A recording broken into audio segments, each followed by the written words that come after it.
Excuse me. So seven moving.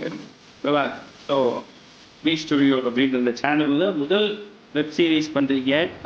So ரொம்ப சந்தோஷமாக இருக்குது.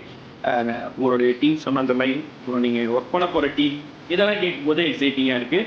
ஸோ நிச்சயமாக அனைக்கும் நம்ம எல்லாருக்கும் பிடிச்ச மாதிரியான ஒரு கவிதைத்துவமான காதலாக நிச்சயமாக இருக்கும். நம்ம கட்டுப்படுத்த நம்பி சொல்லியிருக்கேன். ஸோ வி ஸ்டுடியோ சேனலை சப்ஸ்கிரைப் பண்ணி ஐக்கியூவை விடாமல் பாருங்கள். நல்ல என்டர்டைன்மெண்ட்டுக்கு அவங்க இடம். It's an interesting.